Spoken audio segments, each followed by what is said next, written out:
Hi, and thanks for joining us once again on this, the latest weekly review for the Northern Ireland Women's Football Association, which is brought to you by Electric Ireland. So with it being the holiday season, there were limited games across the Electric Ireland leagues, but we do, however, have a match coming up that you don't want to miss. But before that, let's have a quick look at the previews.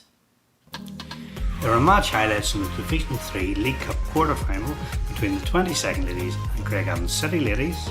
We have a post-match reaction from players from both sides after the game. And we have the updated draw for this season's League Cup competition. Well, Eadaoin, I think it's only right that we start off today's show with a quick look back at the scores, predictions that you and I made ahead of the Ladies Cup final last Sunday. So let's have a quick look at those. Before we do go, score prediction for the Ladies World Cup final. I'm going to say 3-2 USA. High scoring final then? I'll say the USA will win, but I reckon they'll win 2-0 probably. I think. So I think you'll see yours truly got it right. Yeah. Well done, Colin. Just shows I know more about the game than you do. Is that about it? You know, does that sum it up? Well, I mean, I'm not a bettor. I'm not a gambler, so. You gambled the other week and you got away with it. You didn't take my hand or anything last week, so. I'll give you the $5 if you want. I don't mind. Well, not fully over £5 at the end of the day. No. Anyway. But you'll never hear the end of this. I'll just let you know. Anyway, let's get back to our girls' game. Yeah, indeed. And this week it's an absolute cracker of a match. It's a League Cup quarter-final game in Division 3, and that features the 22nd Ladies up against the ladies of Craigavon City.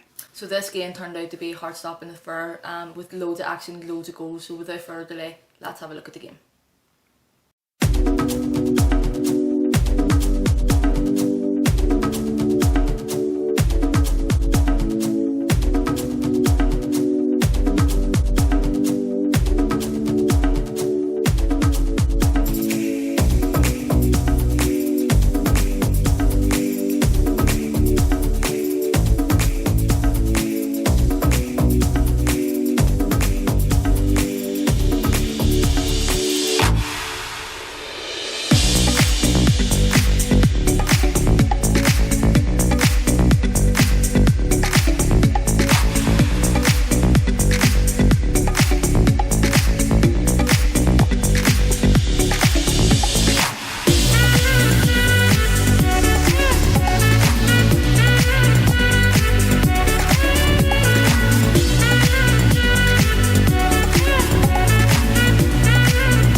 So Colin, crazy and interesting game, like I said. Yeah, for the neutral, it was really, really enjoyable, to be honest. You know, we've seen 8 goals. Both sides battled as hard as they could. The game was up and down the entire pitch, and as from a neutral perspective, really, really enjoyable match, to be honest. And fair play to both sides, especially the 22nd ladies who found themselves 2-0 down, came back to 2 each, 3-2 down, came back to 3 each, 4-3 down, came back to 4 each. So it just didn't lie down. They just battled and battled and battled, and ultimately got sort of a 4-4 draw in the game. Yeah. Yeah, but a very, very good game. What a comeback. Some really, really good tackles, really good scores, really good game overall as well, and a really good chase to watch. Yeah, it was. A few players who stood out. Nicole Duffy from Craigavon City Ladies, very impressed with her. First time I've seen her playing. Certainly a lot of confidence in the ball, produced some lovely skills on the night. A few nutmegs thrown into the mix as well, to be honest, which was nice to see. But yeah, she certainly stood out. And Sam Lloyd as well, we had an absolutely amazing strike from Sam Lloyd. Yeah, Sam Anth a little bit delighted with that. She's found her feet in terms of goals in the last few weeks, to be honest, and that's another one for the record books to be done. That got the 22nd ladies back into the game, and as I've said, they're all credited for battling right to the end. Yeah, fair play. So Colin, tell me what happened with the referees. There was an incident. Yeah, an interesting incident, unfortunately, with Arlene Campbell, who was refereeing on the night. Unfortunately, about 10 minutes to go, she slipped, fell backwards, and unfortunately pulled ligaments in the back of her leg as a result of that. So thankfully, Mark O'Brien was on hand to step in and take over the referee duties so the game could finish. But it's the first time ever I think I've seen the game, certainly a referee having to be substituted with only 10 minutes left to play. But thankfully, our own Stephen Ray there was on hand. Yeah. Stephen's obviously part of the team here at 1880, and he was on hand. He's a fully trained first aider, and he was able to give her some treatment on the night. So well done, Stephen. So the game ended as a draw then, Colin? No, not quite. Unfortunately, because this was a League Cup quarter-final, we had to have a winner. So, despite the fact the game finished 4-4 after 110 minutes or so of play, we had to have a penalty shootout, which is a real nerve-wragger. Yeah. So, I don't know about you, but I can't handle any more tension. So, let's have a look how it turned out.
What a finish.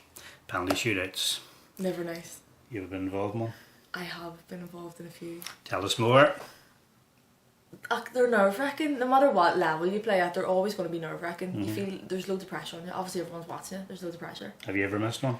I missed one a couple weeks ago. Okay, but come on, you better tell us a bit more. There's nothing to say. I just missed it. It was really embarrassing. Did you hit the target? Yeah, well, I mean the target being the goal, yes, but the target not being the keeper. I hit the keeper. Okay, more practice needed. Yeah, we'll move on. Anyway, after the game, Stephen Ray caught up to Tanya Bonner from the 22nd Ladies and Lauren Hutchinson from Craigavon City, and here's what they had to say. That was a very, very exciting game. It was, yeah. Both teams played extremely well. It really could have went either way in the end. How did you find it? It was good. Both teams played very, very well. But I think both of us really wanted it, you know. Yeah. A lot of goals. You went 2 up. Yeah. They came back into it again. It went 2 each. Yeah. And then you just went ahead. They came back again. You just went ahead with 4-3. And then they pulled back with 4 each. And you just went in the penalties. I know, but don't make it easy for ourselves. Sure don't. You have a semi-final coming up now. That's going to be a hard match for you, isn't it? Yeah, it definitely is, yeah. You've been training hard, obviously. You kept the fitness. Both teams kept going right to the end. Yeah. So they did. I know. Did you find it tiring? Yeah, it was tiring, of course it was, yeah.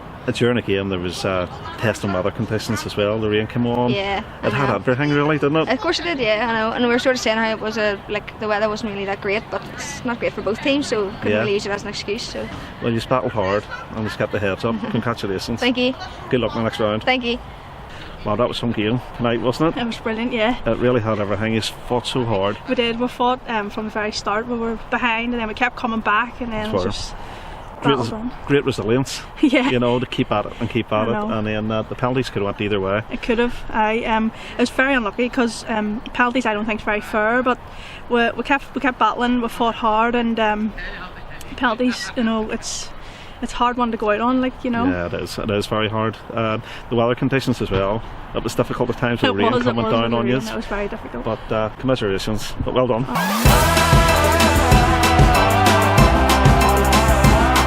I've coached Northern Ireland's up and coming talent at every level.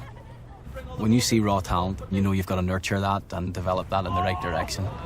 You see that at the top level, and I see that in Grace. Her speed of play, her speed of thought, she has vision.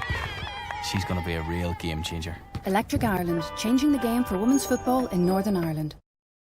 Craigavon City's reward for winning is a semi-final tie against St Oliver Plunkett in the first of the semi-finals in Division 3, with Shamrock Ladies taking on Kilmorag in the other half of the draw.